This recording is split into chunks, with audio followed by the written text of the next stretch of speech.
नेपाल नयाँ चरणमा प्रवेश गर्दैछ। अहिले हाम्रो सङ्घीय लोकतान्त्रिक गणतन्त्रको एउटा धरापको स्थितिमा छ। राष्ट्रिय स्वाधीनतामाथि चुनौतीहरू आइरहेका छन् र जेनजी आन्दोलनबाट केही देशका अगाडि केही नयाँ अपेक्षाहरू छन्। यसलाई हामीले संविधान अहिलेको व्यवस्थाको रक्षा गर्दै यसलाई विकसित गर्नुपर्ने छ।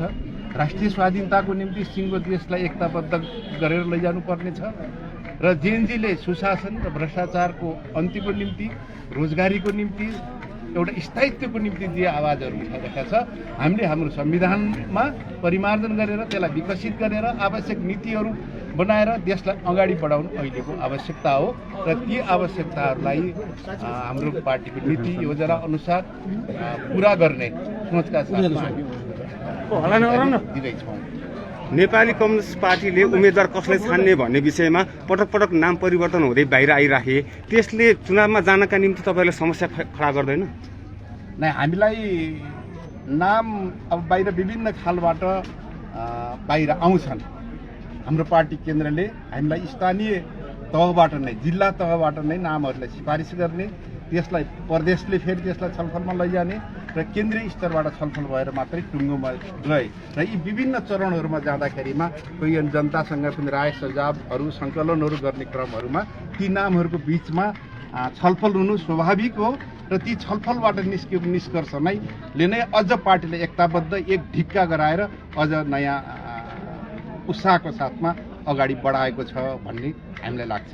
विगतका चुनावहरूमा दलहरू बीचमा गठबन्धन, चुनावी तालमेल विभिन्न सुनिन्थ्यो। यसपटकको चुनावी प्रतिस्पर्धालाई कसरी लिनुभएको छ? नै, गठबन्धन, तालमेल र चुनावी प्रतिस्पर्धाहरूमा अहिले हाम्रो देशभित्र मुख्यतः 3वटा खालका प्रवृत्तिहरू देखा परिरहेका छन्। एउटा चाहिँ प्रतिगमन खालका सोचहरू पनि छन्, त्यो चाहिँ हाम्रो देशको हितमा छैन। अर्को सोच चाहिँ अहिले यथास्थितिवादी खालको सोच छ, त्यो सोचले पनि हाम्रो देशको आवश्यकतालाई गति दिएर अगाडि बढाउन सक्दैन। र अर्को खालको सोच चाहिँ अहिलेको नयाँ युवा पुस्ताले उठाएका आवाजहरूलाई सम्बोधन गर्दै देशलाई एउटा नयाँ ढङ्गले अगाडि बढाउने र आफूलाई स्वयं बदल्ने एउटा प्रतिबद्धतासहित हामी अगाडि बढिरहेका छौँ।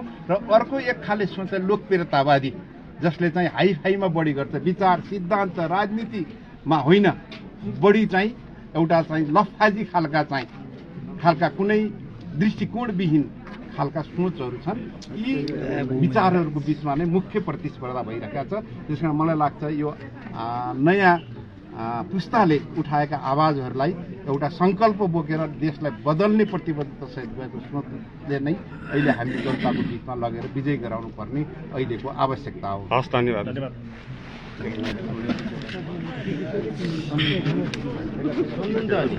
अन्य केही साथीहरूको अरू छ प्रश्न?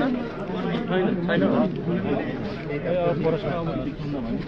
छ भने सोध्नु, छैन भने तपाईँको उम्मेदवार के को लागि भन्नु? अनि जिल्ला पार्टीले चाहिँ जेनजी उम्मेदवार सिफारिस गरे पनि टिकट चाहिँ जेनवाईले लिनुभयो। के छ, जेनजी युवालाई चाहिँ लोलिपप देखाएर टिकट चाहिँ जेनवाईले लिनुभयो भन्ने छ नि सामाजिक सञ्जालमा चर्चा, यो पनि स्पष्ट पार्नुहोस् न। होइन, त्यस्तो होइन। हजुर, हामीले जेएनजीको सन्दर्भमा पनि राष्ट्रिय रूपमा नै हेर्नुपर्ने हुन्छ। हाम्रो प्युठान जिल्लाको सामाजिक परिवेश, भू बनोट, यहाँको युवाहरू, यहाँका सबै जनताका अपेक्षाहरूबाट हाम्रो युवाहरूप्रति सम्मान छ, आदरभाव छ, उहाँहरूको आवश्यकता छ र उहाँहरूलाई हामीले अगाडि बढाएरै लैजानुपर्छ र हामीले त्यो हिसाबबाट पनि हामीले अगाडि सार्यौँ। फेरि एउटा वृहत छलफलको बिचबाट उहाँहरूकै सहमतिसहित अहिले चाहिँ पुरानो पुस्ताबाट अगुवाई गरेर जाँदा नै एउटा पार्टीको नीति विचार अनुसार जित्न सकिन्छ भन्ने चाहिँ फेरि स्वयं उम्मेदवारसहितको सोचबाट नै यो गरिरहेका छौँ। हामीले त्यस्तो ललिपप देखाउने होइन, सोचमा, विचारमा, चिन्तनमा हामीले चाहिँ जेएनजी खोल्ने हो। हामीले उमेरको आधारबाट मात्रै जेएनजी भन्दा हुन्न, तर हाम्रो उम्मेदवार चाहिँ विचारले, चिन्तनले, दृष्टिकोणले, आन्दोलनको लागेको हिसाबले, सबै हिसाबले नै सबल र सक्षम हुनुहुन्थ्यो। यसमा कुनै शङ्का छैन। त्यो खालको चाहिँ बाहिर हामीले समर्थन पनि पाएको हो र अहिले चाहिँ फेरि यो छलफलमा एउटा चारैतिरको सुझावबाट नै हामीले हाम्रो पार्टीमा जेएनजी युवाहरूले अवसर पाएनन् भन्ने कुरा छ नि। होइन, पार्टीमा हामीले सबैभन्दा त जस्तो हामीले पार्टी केन्द्रमा मुस्कान खातुन लगायतका थुप्रै युवाहरूलाई राखिरहेका छौँ।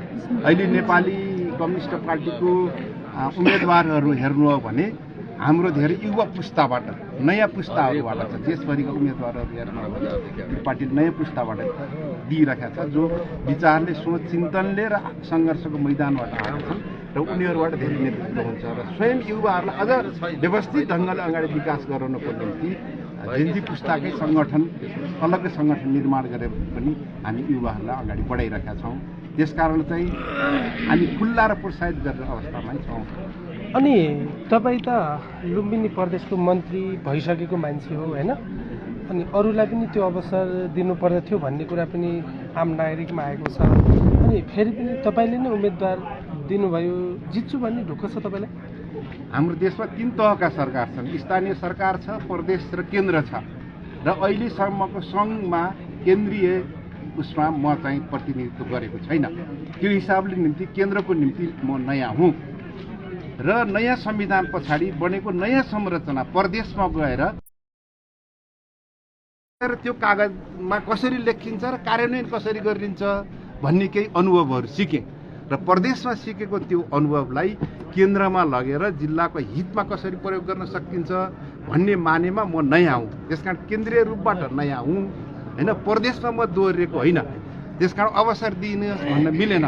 बरु मलाई प्युठानी जनताले मैले गरेको यो 50 वर्षको सेवाबाट यसले केन्द्रमा गएर के गर्दो रहेछ त भनेर एकचोटि प्युठानी जनताले मेरो परीक्षा लिनुपर्छ र मलाई त्यो अवसर दिनुपर्छ भन्ने मेरो विश्वास हो र प्युठानी जनताले एकचोटि मेरो काम हेर्न चाहन्छन् भन्ने कुरामा मलाई विश्वास छ। Thank you.